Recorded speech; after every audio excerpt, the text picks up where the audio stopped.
Gusto nyo bang maging Lazada seller pero hindi nyo alam kung saan at paano kayo magsisimula? So yun yung share ko sa inyo today, so keep on watching.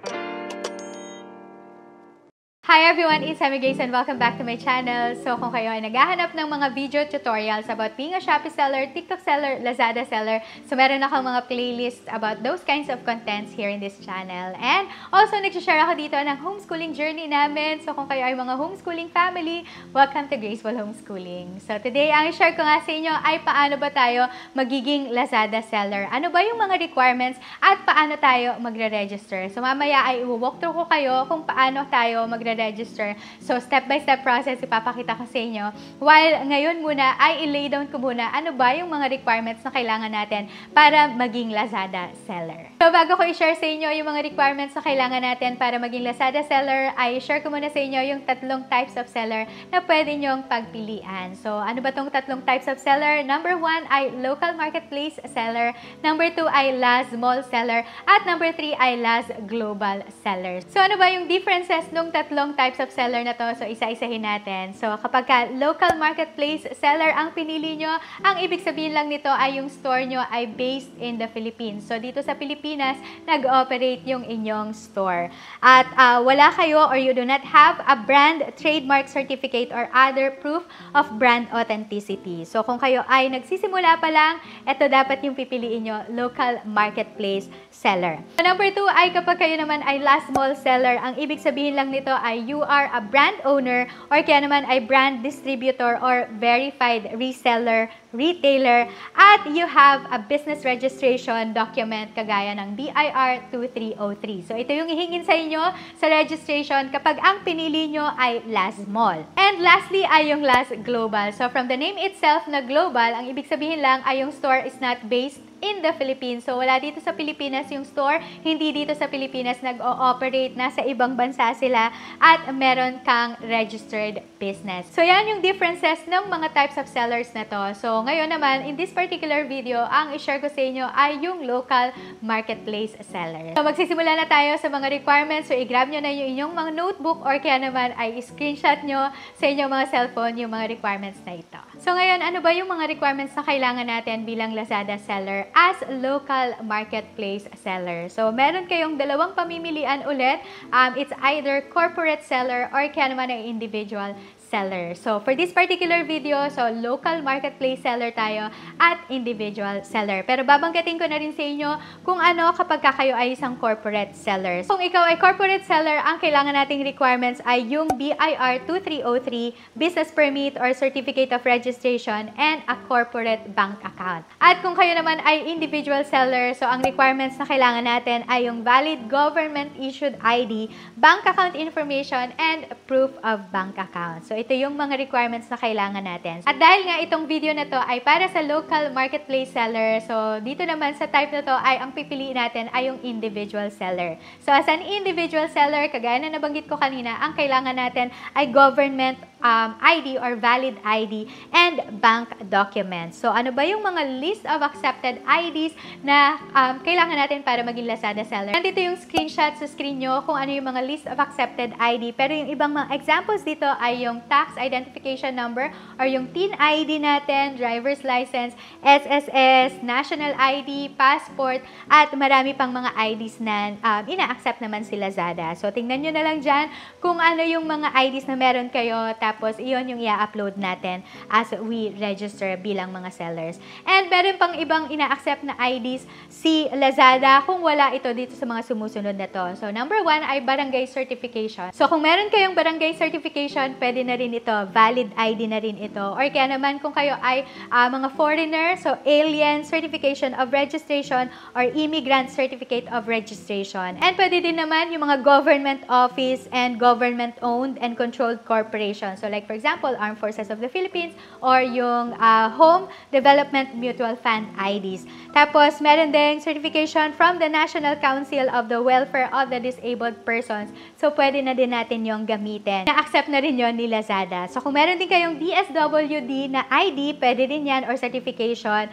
at company IDs na issued ng private entities or institutions, pero make sure lang that registered siya at supervised or regulated siya by the Bangko Sentral ng Pilipinas or BSP or SEC or Securities and Exchange Commission. Ito yung mga valid IDs na kailangan natin or ina-accept ni Lazada para makapag-register tayo as Lazada seller. So, ano naman yung mga ina-accept na bank documents? So, itong mga sumusunod. So, passbook or kaya naman ay bank statement. Ito yung hinihingi ni Lazada, pero nung nag-register ako, ang pinicturean ko lang ay yung aking ATM card kasi wala akong bank statement. Kasi pag ATM ka, hindi ka naman talaga nabibigyan ng bank statement unless ay magre-request ka sa iyong bangko.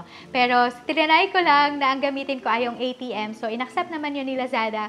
Kaya, Lazada seller na din ako. Pero kung meron kayong bank statement at passbook, so yan, accepted yan ni Lazada. So, yun yung mga requirements na kailangan natin para maging Lazada seller tayo. So, now, let's jump in. Ano naman, or paano tayo magre-register? So, i-walk through ko kayo sa step-by-step process. So, lalagay ko na lang yung mga screenshot dito sa mga screen nyo para makita nyo kung paano yung step by step.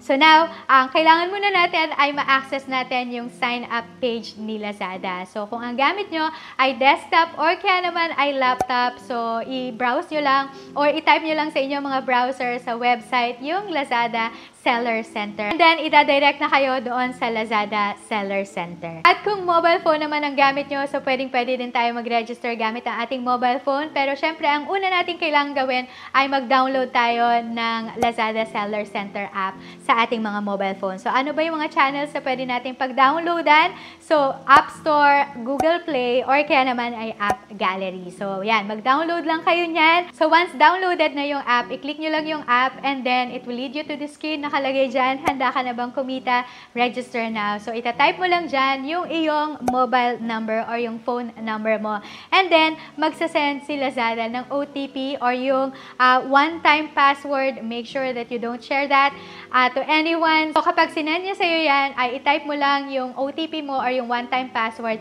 and then, i-click mo lang yung next. So, by clicking next, nakalagay dyan, you agree to these terms and conditions, privacy, and policy. So, after nyan, ay magde-decide kayo kung ano yung account type na gusto nyong i-sign up, whether as corporate kayo or individual seller. So, kanina binanggit ko kung ano yung corporate seller at individual seller. So, kung kayo naman ay bagong Lazada seller at wala pa kayong business registration, so, ang i-click nyo lang dyan sa account type ay yung individual. So, para ang requirements lang na kailangan ay yung personal ID at bank documents. After nyo piliin kung ano yung account type nyo, ay kailangan nyo naman ilagay yung store name nyo, yung email, at yung password. And then, i-confirm nyo lang ulit yung password nyo and then, click next. So, once na na-complete nyo na yung sign up nyo, ay i-redirect kayo sa Lazada Seller Center at pwede nyo nang i-manage yung inyong online shop at Lazada. Tapusin nyo lang yung lahat ng mga to-do list para ma-verify yung inyong Lazada store at makapag-start na kayo ng inyong online selling sa Lazada. Now, paano naman natin isasabit yung ating valid ID at yung ating bank document? So, i-walk to ko kayo sa process na to. Ang una natin kailangan gawin ay i-click natin yung ating Lazada Seller Center app sa ating mga mobile phone. At ngayon, sa pinaka-bottom ay makikita nyo dyan yung Me. So, i-click nyo yung Me para i-direct kayo dito sa screen na to. So, nakalagay dyan yung shop homepage, yung share shop, and then nakalagay dyan yung account setting, account health, and general information. So, i-click lang natin yung general information, and then para mag-submit tayo ng ID, ang click natin ay yung ating business information. So, ang kailangan natin gawin sa business information ay i-fill up lang lahat ng mga nandito. So, make sure lang na yung information na ilalagay nyo dito ay match siya sa mga information na nakalagay doon sa valid ID na isasubmit nyo din. And then, i-upload nyo yung inyong valid ID. So, make sure lang na kapag pinicturean nyo ay clear talaga yung ID nyo, tapos makikita at mababasa talaga yung information na nandun sa ID nyo. And then, after that, ay i-click nyo lang yung modify para ma-save yung information. Now, paano naman natin isasubmit yung ating bank document? So, ganun din, i-open lang natin, i-click lang natin yung Me, and then doon ulit sa general information ay ang i-click naman natin dito ay yung bank account. So, sa bank account ay nakalagay dyan kung ano yung account name nyo, account number, kung ano yung bank name nyo. So, ilalagay nyo din dyan yung SWIFT code at yung bank code. So, make sure lang na tama ito. So, kung hindi kayo sure dito sa bank code at sa SWIFT code, pwede naman kayong pumunta doon sa bank nyo at itanong nyo kung ano yung mga codes na to. And then, i-upload nyo din ulit yung inyong bank document. Kagaya yung sinabi ko kanina, it's either ito ay bank statement or kaya ay passbook. Pero for me, ang ginamit ko ay yung ATM. So, na-approve naman yung application ko. Yan. Tapos, yung branch name, ilalagay din natin dyan. At i-click natin yung modify para ma-save yung ating information. So now the question is, gaano naman katagal bago ma-approve yung aking registration? So ngayon, sinimplify na ito ni Lazada. Kaya after 30 minutes, pagka na-complete mo na lahat ng mga nandun sa sign up form, make sure na complete ito at accurate, ay ma-approve na yung iyong registration. Now, paano naman yung payout? Gaano katagal yung payout? So after nyo mag-submit ng inyong valid ID at bank document, after 1 to 2 weeks ay marireceive nyo na yung payout ni Lazada. So there you go. Yun yung mga requirements na kailangan natin para maging Lazada seller at paano tayo magre-register. So I hope na nakatulong itong video na to sa inyo, lalo na dun sa mga nagtatanong or nagko-comment kung paano naman yung Lazada seller. So kung nakatulong yung mga ganitong klaseng content sa inyo, please give this video a big thumbs up at mag-subscribe na rin kayo. Join the Graceful Homeschooling family. I-click nyo lang yung subscribe button at i-turn on yung notification for more videos like this. Marami pa akong videos na kagaya nito dito sa channel ko. So thanks so much for joining me today and I hope that I'll see you again on my next one. God bless everyone and I will see you around. Bye everyone!